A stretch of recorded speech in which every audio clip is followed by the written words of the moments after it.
আসসালামু আলাইকুম, বিসমিল্লাহির রহমানির রহিম। সুপ্রিয় শিক্ষার্থীবৃন্দ, তোমরা যারা নবম শ্রেণীতে পড়ো, তোমাদের ইসলাম শিক্ষা বই থেকে পার্ট 3 আল কোরআন সংরক্ষণ ও সংকলন সম্পর্কে আজকে আলোচনা করা হবে। সেই সাথে এই অধ্যায়ের মধ্যে কি কি প্রশ্ন থাকবে, কি কি উত্তর হতে পারে, সেগুলো আলোচনা করা হবে। সুতরাং শেষ পর্যন্ত ক্লাসটা দেখলে তোমরা উপকৃত হবে ইনশাআল্লাহ। তো আল কোরআন হলো সর্বশ্রেষ্ঠ ও সর্বশেষ আসমানি কিতাব। কিয়ামত পর্যন্ত আগমনকারী সকল মানুষের সার্বিক জীবন বিধান, দিক নির্দেশনা এতে বিদ্যমান। সুতরাং এর সংরক্ষণ করা অত্যন্ত গুরুত্বপূর্ণ। মহান আল্লাহ স্বয়ং এই সংরক্ষণের ভার গ্রহণ করেছেন। তিনি ঘোষণা করেছেন, বিসমিল্লাহির রহমানির রহিম, ইন্না নাহনু নাজ্জালনা যিকরা ওয়া ইন্না লাহু লাহাফিজুন। আমি কোরআন অবতীর্ণ করেছি এবং অবশ্যই আমি এর সংরক্ষক। সূরা আল হিজর আয়াত হলো 9। আল্লাহ তাআলা স্বয়ং আল কোরআনের সংরক্ষক। তিনি তার প্রত্যেক তত্ত্বাবধানে এই কিতাব সংরক্ষণ করেন। এজন্যই আজ পর্যন্ত কিতাবের একটি হরফ অক্ষর, হরকত বা নোক্তাও পরিবর্তন হয়নি। এটি যেভাবে নাজিল হয়েছিল আজও ঠিক সেভাবেই বিদ্যমান, সুবহানাল্লাহ, আর কিয়ামত পর্যন্ত অবিকৃত থাকবে। আল কোরআন সংরক্ষণ। আল কোরআন আরব দেশে মহানবী সাল্লাল্লাহু আলাইহি ওয়াসাল্লামের উপর নাজিল হয়। এই সময় মহানবী সাল্লাল্লাহু আলাইহি ওয়াসাল্লামের সাথে সাথে নাজিলকৃত আয়াত মুখস্থ করে নিতেন। এরপর বারবার তিলাওয়াতের মাধ্যমে তা স্মৃতিতে ধরে রাখতে চেষ্টা করতেন। আল কোরআন মুখস্থকরণে রাসূল সাল্লাল্লাহু আলাইহি ওয়াসাল্লামের দ্রুত পাঠ ও ব্যাকুলতা দেখে আল্লাহ তাআলা তাকে সান্ত্বনা দেন। আল্লাহ তাআলা বলেন, বিসমিল্লাহির রহমানির রহিম, লা তুহাররিক বিহি লিসানাকা লিতাআজালা বিহি ইন্না আলাইনা জামআহু ওয়া কুরআনাহু। তার অর্থ ছিল, তাড়াতাড়ি ওহী আয়ত্ত করার জন্য আপনি দ্রুত আপনার জিহ্বা তার সাথে সঞ্চালন করবেন না। এটা সংরক্ষণ ও পাঠকরণের দায়িত্ব আমারই। সূরা আল কিয়ামা আয়াত হলো 16 থেকে 17। অথবা রাসূলুল্লাহ সাল্লাল্লাহু আলাইহি ওয়াসাল্লামের বেগুলতা দূরীভূত হয় এবং তিনি সহজেই কোরআনের আয়াতগুলো মুখস্থ করে সংরক্ষণ করতে লাগলেন। আল কোরআন নাজিল হলে রাসূলুল্লাহ সাল্লাল্লাহু আলাইহি ওয়াসাল্লাম সাহাবীগণকেও তা মুখস্থ করতে বলতেন। সাহাবীগণ তা মুখস্থ করতেন, জিনরা তেলাওয়াত করতেন, নামাজে পাঠ করতেন, পরিবার পরিজন, স্ত্রী সন্তান ও বন্ধু বান্ধবদের মুখস্থ করাতেন। গভীর রাতে তাদের ঘর থেকে কোরআন তেলাওয়াতের আওয়াজ, গুনগুন আওয়াজ শোনা যেত। অনেক সময় রাসূল সাল্লাল্লাহু আলাইহি ওয়াসাল্লাম স্বয়ং তাদের গৃহপার্শ্বে গিয়ে তেলাওয়াত শুনতেন। কোরআন তেলাওয়াত শিক্ষা দেওয়ার জন্য নবী করিম সাল্লাল্লাহু আলাইহি ওয়াসাল্লাম সাহাবীগণকে নানা স্থানে প্রেরণ করতেন। যেমন হিজরতের পূর্বে তিনি হযরত মুসআব ইবনে ওমর রাদিয়াল্লাহু আনহুকে, আব্দুল্লাহ ইবনে উম্মে মাকতুম রাদিয়াল্লাহু আনহুকে কোরআন শিক্ষা দানের জন্য মদিনা প্রেরণ করেন। এভাবে মুখস্থ করার মাধ্যমে আল কোরআন সর্বপ্রথম সংরক্ষণ করা হয়। উল্লেখ্য যে তৎকালীন আরবদের স্মৃতিশক্তি ছিল খুবই তীব্র। তারা কোনো জিনিস শিখলে তা আর কখনো ভুলত না। ফলে অসাধারণ স্মরণশক্তির কারণে পবিত্র কোরআন সহজেই তাদের স্মৃতিতে সংরক্ষিত হয়। এছাড়া যে সময় লিখিতভাবে আল কোরআন সংরক্ষণের ব্যবস্থা করা হয়, আরবদের মধ্যে খুব অল্প সংখ্যক লোকই ছিল শিক্ষিত। তাছাড়া যে সময় লেখার উপকরণও ছিল দুষ্প্রাপ্য। এজন্য সে সময় আল কোরআন গ্রন্থকে বা একত্রে গ্রন্থাগারে লিপিবদ্ধ করে রাখা হয়নি। তবে আল কোরআনের কোনো অংশ বা আয়াত নাজিল হলে সাথে সাথেই লিখে রাখা হতো। খেজুর গাছের ডাল, পশুর চামড়া, হাড়, পাথর বা গাছের পাতা ইত্যাদি ছিল তখনকার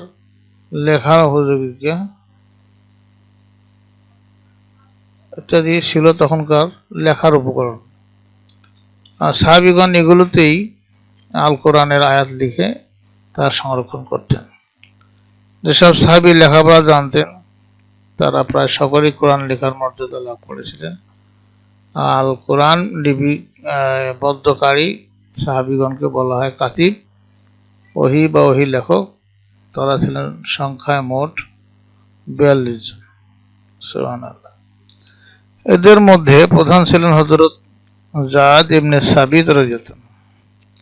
এছাড়া হযরত আবু বকর সিদ্দিক রাদিয়াল্লাহু আনহু, হযরত ওমর ফারুক রাদিয়াল্লাহু আনহু, হযরত উসমান রাদিয়াল্লাহু আনহু, হযরত আলী রাদিয়াল্লাহু আনহু, হযরত মুআবিয়া রাদিয়াল্লাহু আনহু, হযরত উবাই ইবনে কাব রাদিয়াল্লাহু আনহু, হযরত মুগীরা ইবনে শুবা রাদিয়াল্লাহু আনহু, হযরত আমর ইবনে আস রাদিয়াল্লাহু আনহু, হযরত জুবাইর ইবনে আওয়াম রাদিয়াল্লাহু আনহু, হযরত আব্দুল্লাহ ইবনে আকরাম রাদিয়াল্লাহু আনহু, হযরত আব্দুল্লাহ ইবনে রাওয়াহা প্রমুখই ছিলেন উল্লেখযোগ্য। তাদের কেউ না কেউ সর্বদা রাসূল সাল্লাল্লাহু আলাইহি ওয়াসাল্লামের সঙ্গে থাকতেন এবং কোরআনের কোনো অংশ বা আয়াত নাযিল হলে তার সাথে সাথে তা লিখে পাঠাতেন।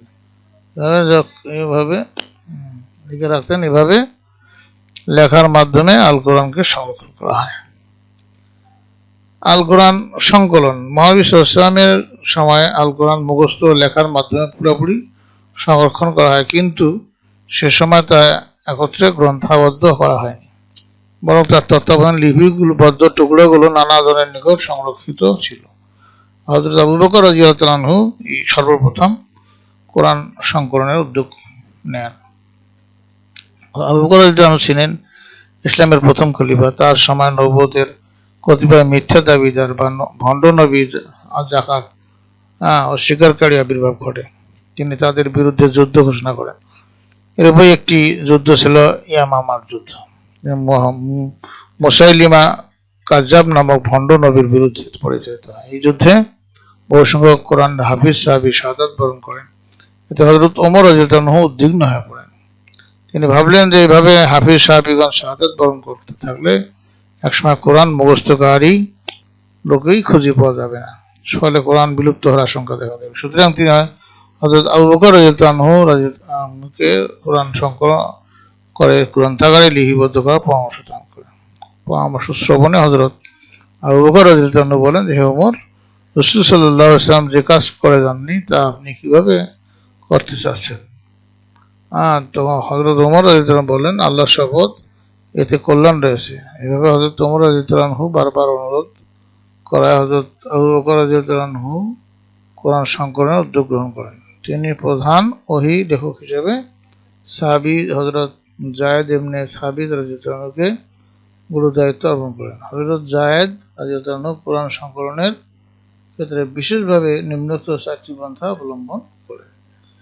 ক ছিল হাফিজ সাহাবীদের তেলাওয়াতের মাধ্যমে প্রতিটা আয়াতের বিশুদ্ধতা নির্ভুলতা যাচাই করেন। খ ছিল হযরত ওমর রাদিয়াল্লাহু আনহুর হিফজের সাথে মিলিয়ে আয়াতের বিশুদ্ধতা যাচাই করেন।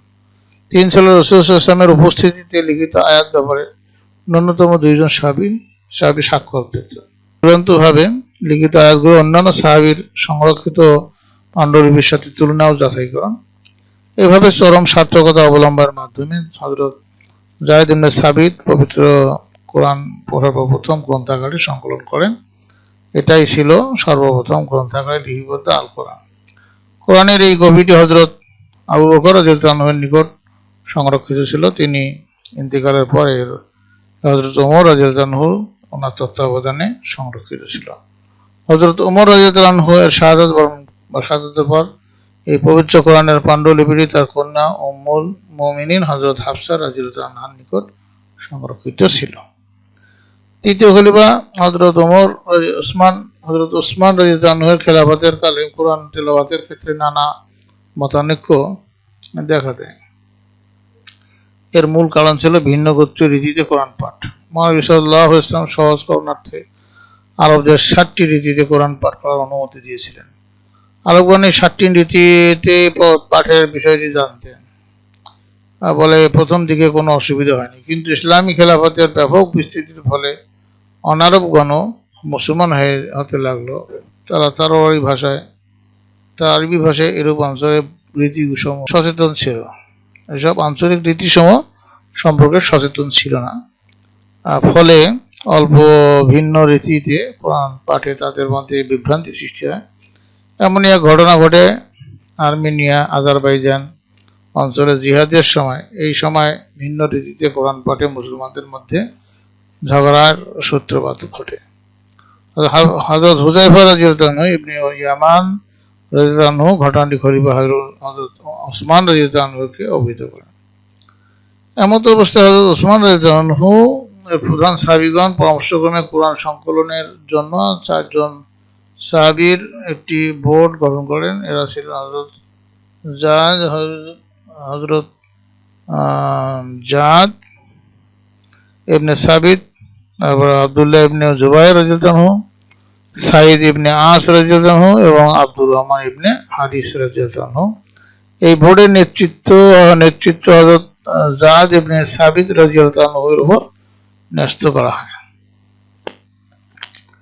এরপর হযরত জাদ ইবনে সাবিত রাদিয়াল্লাহু আনহু সর্বপ্রথম হযরত হাফসা রাদিয়াল্লাহু আনহার নিকট থেকে কোরআনের প্রথম পাণ্ডুলিপিটি নিয়ে আসেন এবং এ থেকে আরো 7টি কপি তৈরি করেন। অনুলিপি তৈরিতে সাহাবীগণ হাফিজগণের কেরামতের সাথে মিলিয়ে পুনরায় নির্ভুলতা যাচাই করতেন, অথবা মূল কপিটি হযরত হাফসা রাদিয়াল্লাহু আনহার নিকট ফিরিয়ে দেওয়া হয় এবং তৈরি পাণ্ডুলিপিগুলো একটি খলিফার নিকট কেন্দ্র করে সংরক্ষণ করা হয়, আর বাকিগুলো বিভিন্ন শাসন কেন্দ্রে পাঠিয়ে দেওয়া হয়।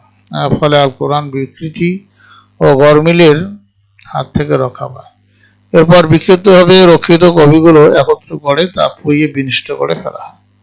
এভাবে হযরত ওসমান রাদিয়াল্লাহু আনহু এর প্রত্যক্ষ তত্ত্বাবধানে আল কোরআন সংকলিত ও এক মহান কাজ করার জন্য তাকে জামিউল কোরআন বা কোরআন একত্রীকারী সংকলক বলা হয়। এরপর কোরআনের এই সংকলন সমূহে রাসূল সাল্লাল্লাহু আলাইহি ওয়াসাল্লামের নির্দেশনায় কোনো পরিবর্তন করা হয়নি, বরং রাসূল সাল্লাল্লাহু আলাইহি ওয়াসাল্লাম যেভাবে কোনো আয়াতের পর কোনো আয়াত হবে বলে গেছেন সেভাবেই সংকলন করা হয়। এভাবে সূরা সমূহকে রাসূল সাল্লাল্লাহু আলাইহি ওয়াসাল্লামের বর্ণিত ধারাবাহিকতা রক্ষা করে সাজানো হয়। বস্তুত আল্লাহ তাআলা রাসূল সাল্লাল্লাহু আলাইহি ওয়াসাল্লামকে এরূপ ধারাবাহিকতা শিক্ষা দিয়েছিলেন। জিবরাইল আলাইহিস সালাম যখনই কোনো আয়াত নিয়ে আসতেন তখনই ওই আয়াত কোনো সূরায় কোনো কোথায় স্থাপন করতে হবে তা বলে দিতেন। সে অনুযায়ী রাসূল সাল্লাল্লাহু আলাইহি ওয়াসাল্লাম ও সাহাবীগণের দ্বারা লিখে নিতেন। পবিত্র কোরআনের পাণ্ডুলিপি তৈরিতে এই বিষয়ে অত্যন্ত গুরুত্ব সহকারে বিবেচনা করা হয়। ফলে লৌহে মাহফুজে যেভাবে কোরআন বিন্যস্ত রয়েছে, এভাবে কোরআন বিন্যস্ত রয়েছে বর্তমান কোরআন মাজিদ ঠিক সেই বিন্যাসেই বিদ্যমান রয়েছে। হযরত ওসমান রাদিয়াল্লাহু আনহু এর সময় তৈরিকৃত কোরআন পাণ্ডুলিপিতে হরকত বা স্বর চিহ্ন ছিল না, ফলে তিনি অনারব মুসলমানগণ কোরআন তেলাওয়াতে বেশ অসুবিধার সম্মুখীন হন। ইরাকের উমাইয়া বংশীয় শাসনকর্তা হাজ্জাজ ইবনে ইউসুফ পবিত্র কোরআনে হরকত সংযোজন। বস্তুত এটা কোরআনে কোনো নতুন সংযোজন নয়, বরং আগে হরকত সহ পড়া হলেও তা লেখা হতো না, কেননা আরবগণ এমনি তা বুঝতে পারতেন।